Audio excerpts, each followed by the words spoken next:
Hey, wer mich noch nicht kennt, mein Name ist Bernadette Olderdissen und ich bin freie Reisejournalistin und Autorin aus Hamburg.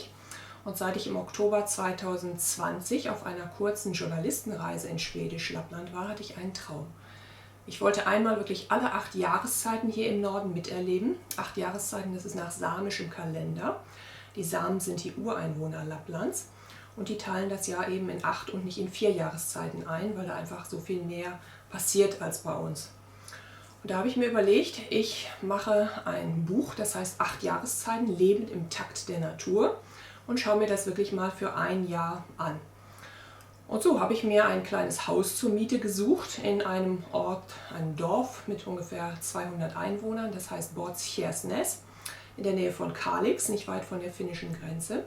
Und dort bin ich am 5. Januar jetzt angekommen. Bin erstmal am 2. Januar mit der Fähre von Travemünde nach Helsinki gefahren, dann über die Autobahn von Helsinki nach Oulu in Finnland und von Oulu dann hier nach Kalix und Båtskärsnäs. Und jetzt möchte ich also ein Jahr lang in die Natur hier eintauchen, von dieser Natur lernen, von diesen Naturextremen auch, schauen, was passiert da wirklich genau in der Natur, und möchte auch ganz viel lernen von den Menschen, die es gewohnt sind, mit dieser Natur und in der Natur zu leben, auch zu überleben, weil das natürlich gar nicht immer so einfach ist, auch mit dieser wahnsinnigen Kälte und Dunkelheit zum Beispiel im Winter. Und da hoffe ich, ganz viel Inspiration mitzubringen, die ich auch in meinen Alltag zurück zu Hause integrieren kann. Und natürlich auch alle diese Erlebnisse mit euch zu teilen, euch hoffentlich ein bisschen zu inspirieren. Und ich freue mich sehr über eure Anmerkungen, über euer Feedback. Stellt gerne Fragen, wenn ihr möchtet. Und ich werde mir Mühe geben, immer so bald wie möglich zu antworten. Dann sage ich, seid mit dabei auf einer spannenden Reise in die Natur durch diese Jahreszeiten. Und ich hoffe, ich kann euch ein bisschen Freude machen und vielleicht auch ein bisschen Abschalten vom Alltag bereiten mit dem ersten folgenden Video von meiner ersten Woche hier im Norden, in dieser wunderschön verschneiten Landschaft. Seid dabei, ich freue mich und viel Spaß beim Anschauen des ersten Videos.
Letztes Jahr, also jetzt vor ungefähr genau einem Jahr, als es mir mal richtig schlecht ging, wegen diesem ganzen Corona-Mist und Arbeit, fast keine mehr da und überhaupt, da hat mir meine Ärztin mal eine Karte geschenkt, da stand drauf: Es ist Zeit, neue Türen zu öffnen und neuen Anfängen zu vertrauen. Und vor einem Jahr wusste ich noch gar nicht so genau, was ich damit eigentlich machen soll, was für eine Tür ich überhaupt öffnen könnte. Ich sah gar keine Türen mehr. Und jetzt bin ich auf der Fähre nach Schwedisch Lappland, nach Finnland erstmal, aber auf dem Weg nach Schwedisch Lappland. Und ich bin einfach dankbar, dass ich eine Tür gefunden habe, die ich für mich öffnen konnte. Und auch wenn ich mich so ein bisschen fühle eigentlich wie die Wellen, so ein bisschen unruhig gerade. Manchmal bricht sich da irgendwas und ich habe ein bisschen Sorge. Wie wird das werden, ganz allein oben in dieser Wildnis, wo ich kaum Menschen kenne? Wie wird das mit dieser langen Dunkelheit erstmal? Wie wird das mit dieser wahnsinnigen Kälte, die ich so gar nicht gewohnt bin? Aber dann denke ich, ich habe bis jetzt eigentlich noch alles geschafft. Und warum sollte ich nicht auch das jetzt schaffen? Ich liebe die Natur. Ich möchte neue Erfahrungen sammeln. Das ist so wichtig jetzt gerade nach dieser Zeit, wo man kaum was machen konnte. Und deswegen sehe ich jetzt einfach mal diesem Jahr 2022 ganz offen entgegen und versuche einfach diese ganzen anderen, ein bisschen ängstlichen Gefühle, die auch dabei rauskommen könnten jetzt, so ein bisschen im Zaum zu halten. Einfach mal machen und jeden Tag leben, was eben geht oder auch nicht geht. Und dann werde ich mal sehen, wie sich das so entwickelt.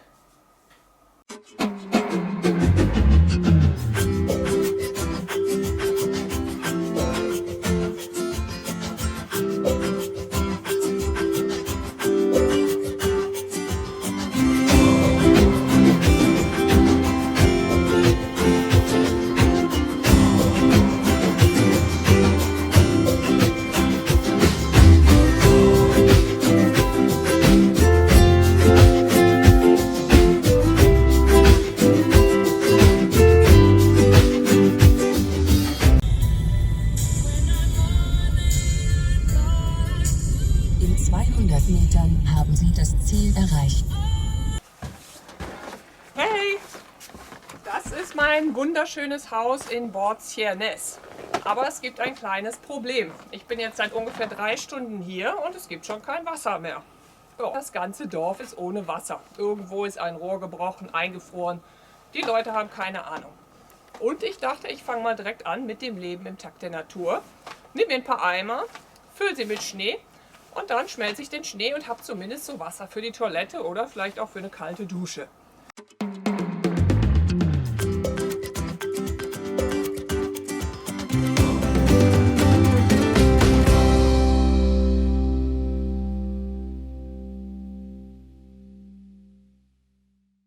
Was man noch mit diesem Schnee machen kann, man kann schon mal das Bier da drin kalt stellen, während der schmilzt. Muss man gar nicht den Kühlschrank voll machen, ne? Es ist mein erster Morgen in Bortjes. Die Sonne geht gerade so um 9:36 Uhr auf. Aber man sah schon ganz viel Licht. Auch als ich heute Morgen schon um 7 Uhr aufgewacht bin, sah man schon, dass der Himmel so ganz klar blau wurde. Ganz tolle Farbtöne. Abends wird es halt relativ früh dann dunkel. Merkt man schon so ab 14 Uhr, dass dann fast gar kein Licht mehr ist. Das geht abends sehr schnell. Am tollsten finde ich immer diese dicken Schneeschichten auf den Bäumen.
Ja, wenn man mal sein Auto länger nicht benutzt hat hier im Winter, dann sieht das so aus. Da hat man dann so ein bisschen Arbeit mit dem Freiräumen.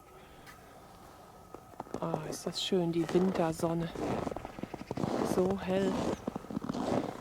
Von wegen nur Dunkelheit, ne? Wie viele von euch denken. Ist mal gar nicht so dunkel. Und wenn dann die Sonne kommt, dann ist das Licht viel heller noch als bei uns in Deutschland.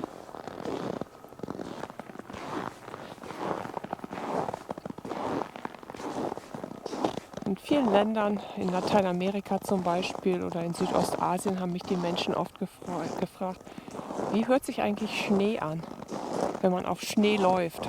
Und irgendwie wusste ich nie so richtig, wie ich das beschreiben soll. Gut, knirschen, aber Menschen, die noch nie Schnee gehört haben, wie kann man den wirklich knirschen beschreiben? Ist das schön, diese Sonne, dieses Licht. Auch wenn es nur ein paar Stunden ist, ist egal. aber es tut so gut. Ganz oben im Norden bei Abisko haben sie, glaube ich, fast noch gar kein Licht jetzt. Aber hier sind immerhin so 2 bis 3 Stunden, wenn gutes Wetter ist. Und heute ist einfach ein herrlicher Wintertag. Und jetzt gehe ich noch ein bisschen auf dem Meer spazieren, auf der Ostsee. Ist zugefroren, man wird denken, das ist einfach ein Schneefeld. Aber es ist wirklich die zugefrorene Ostsee und zugeschneit, dass man das Eis noch nicht mal mehr sieht.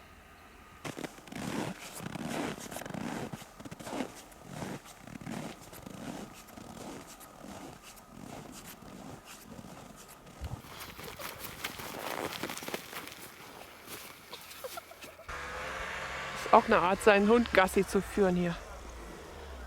So machen die Leute das also. Muss man nicht extra laufen. Nimmt man einfach den Schneescooter.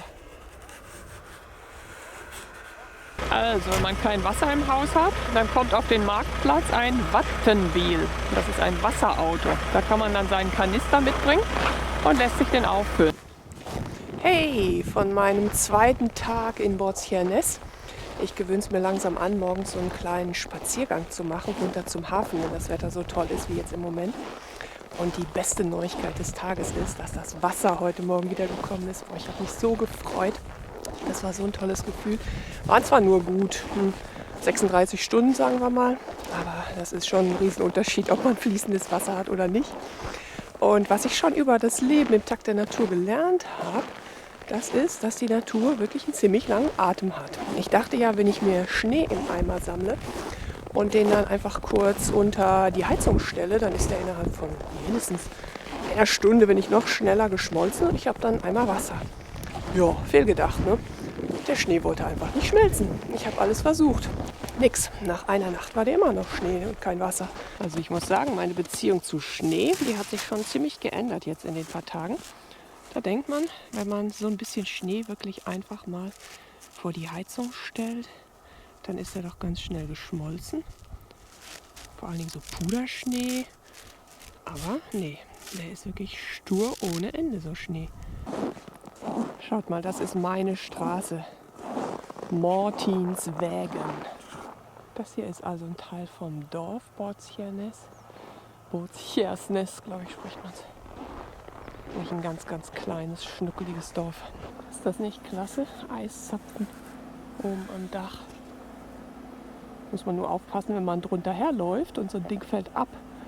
Dann hat man das eventuell im Gehirn stecken. Und ganz witzig ist, Borzières hat nicht mal irgendwie so einen Mini-Supermarkt, keine Bäckerei, gar nichts. Aber es gibt einen Antikladen.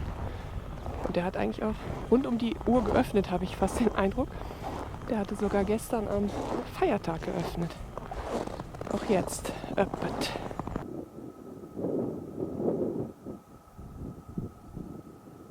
Manchmal möchte ich nicht mal atmen, um die Stille nicht zu zerstören. So ruhig, kein Verkehrslärm. Kein Motorengeräusch im Hintergrund wie überall in der Stadt. Keine Menschen. Einfach Stille. Jetzt laufe ich gerade zu der Insel. Es ist schon ganz schön kalt heute, so ungefähr minus 12 Grad gerade. Man merkt immer, dass der Atem einem so ein bisschen gefriert auf dem Schal. Männer mit Bart haben immer das Problem, dass sie dann gefrorenen Bart haben. Das ist jetzt also das Inseldorf. Viele Leute haben Vogelhäuser oder irgendwas mit Vogelfutter für die Vögel hier aufgestellt.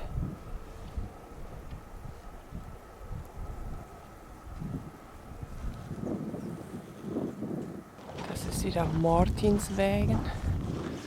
Nach meinem Spaziergang auf dem Meer gehe ich jetzt langsam zurück nach Hause. Und das ist mein kleines rotes Haus. Hier ist mein Briefkasten an der Straße. Zusammen mit denen der Nachbarn. Also der Weiße hier.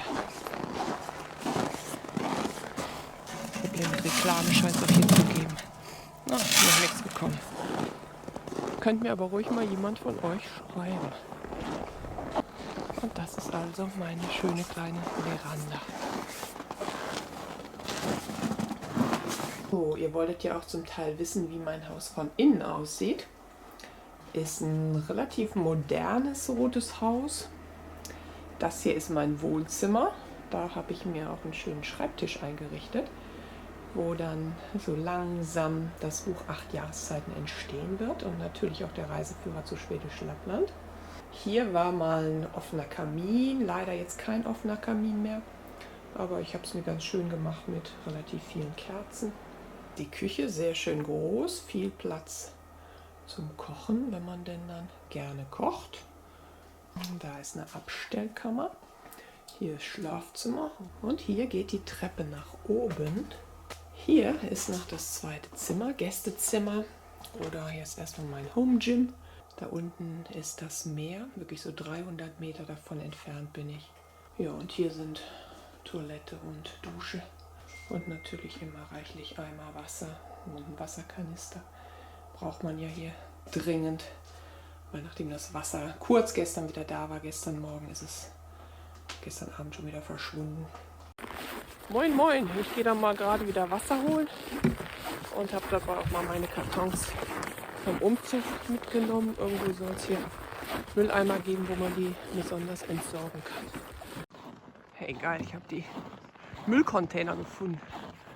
Die stehen hier irgendwo mitten im Wald. Das hier ist also die Pumpstation, wo man sich Wasser holen kann, wenn man kein Wattendeal hat auf dem Marktplatz.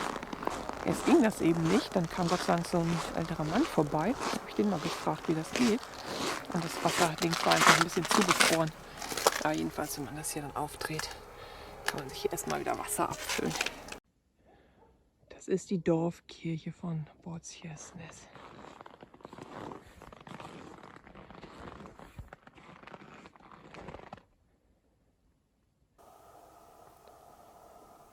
Heute ist Samstag, der 8. Januar. Und bis jetzt der kälteste Tag, den ich hier erlebt habe. Heute Morgen minus 20 Grad. Ich trage jetzt heute zum ersten Mal meine Fliegermütze. Ganz toll. Kann man hier unten wie mit so einem Motorradhelmteil zumachen. Die ist richtig schön muckelig warm. Das ist wieder eine andere Mini-Insel hier im Scherengarten. Aber es ist einfach traumhaft schön. Und diese Stille. Ich liebe diese Stille. Ich höre einfach nur meine eigenen Schritte. Viele fragen mich immer wieder, ob ich nicht mich einsam fühle. Ich habe mich oft viel einsamer gefühlt, wenn ich von Menschen umgeben bin, mit denen ich eigentlich nicht so richtig kann, wo ich mich gezwungen fühle, irgendwie Gespräche zu führen oder sich auf eine gewisse Weise zu zeigen, weil es von einem erwartet wird. Hier fühle ich mich nicht einsam. Ich fühle mich total gut aufgehoben von dieser Natur, dieser Weite. Ich hoffe, man kann auf dem Video diese glitzernden Schneekristalle erkennen. Es glitzert und funkelt in der Sonne wie 1000 Sterne.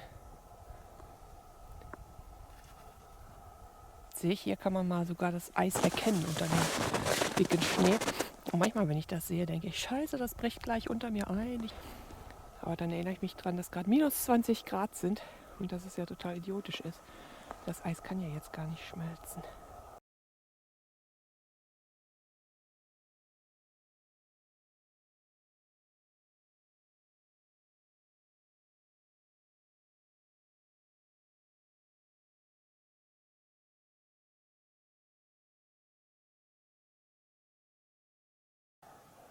Boah, ist das schön.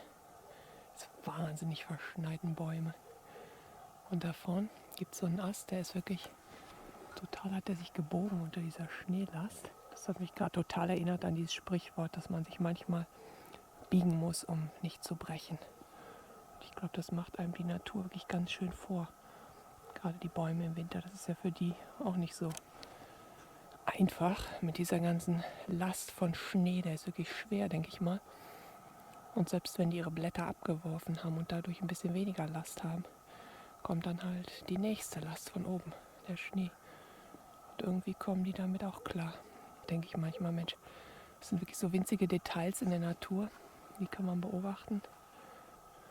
Denn bei uns ist es ja auch oft so, egal wie viel wir uns irgendwie befreien von Problemen, von Sorgen. Man kann 100% sicher sein, dass schon ganz schnell wieder irgendwas Neues kommt, was dann auf einem lastet. Und wenn das bei mir so ist, dann möchte ich einfach sein wie diese Bäume. Egal wie schwer es auf mir lastet. Ich werde mich einfach mal ein bisschen biegen, bis ich wieder gerade stehen kann.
So, heute gehe ich mal Schneemobil fahren, habe ich endlich die Chance, mit Niklas von Cold Adventures.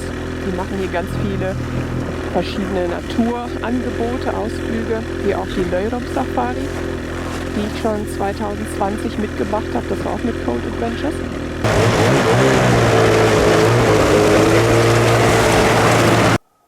Also, jetzt sind wir auf der Insel Rhorneln. Das gehört auch zu Kalix, das ist gegenüber. Sind hier mit dem Schneescooter hingefahren. Und jetzt geht's los mit Skifahren. So Niklas, tell us where we are. On Swedish or English? Whatever you want. Vi är på Rånön, Bottenvikens största ö. Vi är på väg upp mot Degerberget och beundrar utsikten över östra delen av Bottenvikens skärgård. Skaxödde och bort mot Finland, Malören och sådär. Und so ska vi äta Gorpi där uppe. Jedenfalls sind wir jetzt fast auf dem höchsten Punkt von der Insel Rhorneln. Ich habe mal versucht, hier mit diesen Langlaufskiern hochzufahren. Da fliegt man immer wieder zurück in diesen Puderschnee. Ich sinke da ein, habe das noch nicht so ganz kapiert. Niklas schafft das natürlich perfekt, aber ich habe die jetzt mal ausgezogen, die Dinger. Und wenn man jetzt noch nicht redet und einfach mal hört, ist absolute Stille.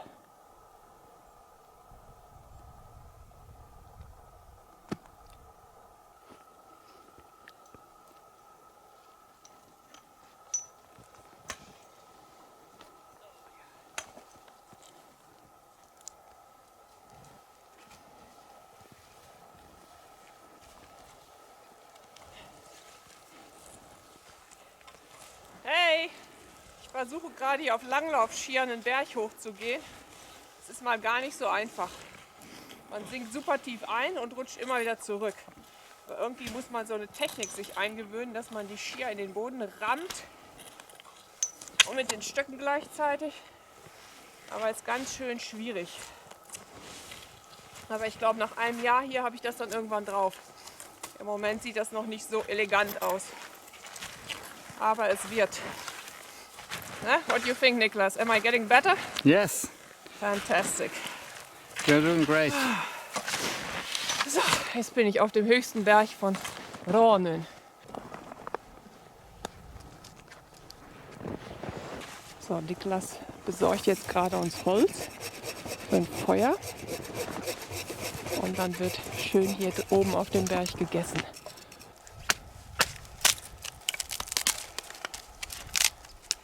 So, jetzt wird das hier langsam mit dem Feuer. Und wie ich gerade gelernt habe, muss das Feuer groß sein. Sonst ist man kein richtiger Mann. Korv. Ah ja. Och sen röker man det. Ah, interessant. Also hier essen wir jetzt gleich so eine Mischung aus Rentier- und Elchfleisch. So eine besondere Wurst, die aus beiden gemacht ist, eine Kombination. Wird schon langsam dunkel hier und wir essen jetzt gleich Mittag.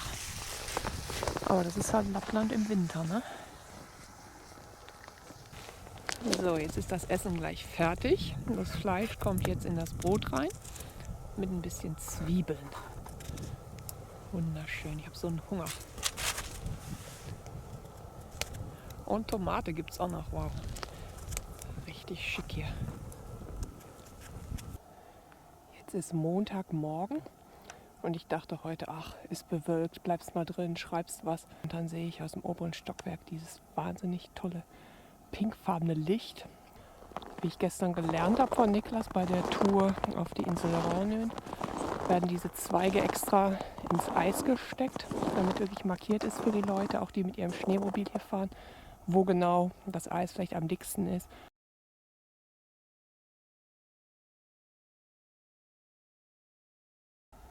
Kommt so ein bisschen vor, als würde die Natur hier jeden Morgen ihren Klamottenschrank aufmachen und immer so eine leicht andere Farbe wählen, in die sie sich an dem Tag kleidet. Gestern war es eher wieder ein bisschen sanfter und dann sehr tiefes Blau am Abend. Das sind so die blauen Nächte, sagen die Leute hier.